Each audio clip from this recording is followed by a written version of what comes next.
महाराष्ट्र माझा बुलेटिन। या बुलेटिनचे प्रायोजक आहेत मायभूमी ॲग्रो रिसॉर्ट, निसर्गाच्या सानिध्यात राहण्याची उत्तम सोय, बनकर फाटा, तालुका जुन्नर, पुणे। भाजपचा आज 44वा स्थापन दिवस। नागपुरात उपमुख्यमंत्री देवेंद्र फडणवीस यांच्या हस्ते ध्वजारोहण। चंद्रशेखर बावनकुळेंसह स्थानिक नेत्यांची उपस्थिती। लोकसभेसाठी काँग्रेसचा जाहीरनामा प्रसिद्ध। आरक्षणाची मर्यादा वाढवण्यासह अग्निवीर योजना रद्द करून सैन्य दलात नियमित भरती करणार।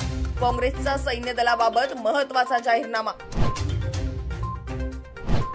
साताऱ्याची जागा शरद पवार गटच लढणार, मात्र महाविकास आघाडीत काँग्रेसकडून पृथ्वीराज चव्हाण इच्छुक। मुख्यमंत्र्यांची जळगावमध्ये गिरीश महाजन यांच्यासोबत गुप्त बैठक। आमदार चंद्रकांत पाटील यांच्या नाराजीवर तिघांमध्ये चर्चा। रक्षा खडसे यांना उमेदवारी दिल्याने चंद्रकांत पाटील नाराज असल्याची माहिती।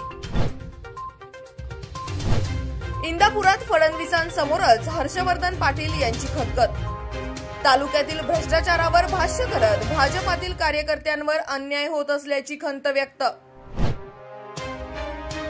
नवी मुंबईतील वाशीमध्ये इमारतीतील दुसऱ्या मजल्यावरील स्लॅब कोसळला, सुदैवाने जीवितहानी टळली। नाशिक कळवण महामार्गावर भरधाव कारचा अपघात, वाहनावरील नियंत्रण सुटल्याने भीषण अपघात।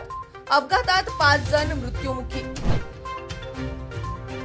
दिंडोरी येथे कादवा सहकारी साखर कारखाना परिसरात भीषण आग, आगीत 3 दुकाने जळून खाक। आणि कल्याण लोकसभा मतदारसंघात शिवसेना भाजपात तणाव, खासदार श्रीकांत शिंदेंच्या विरोधात भाजप कार्यकर्त्यांची नाराजी।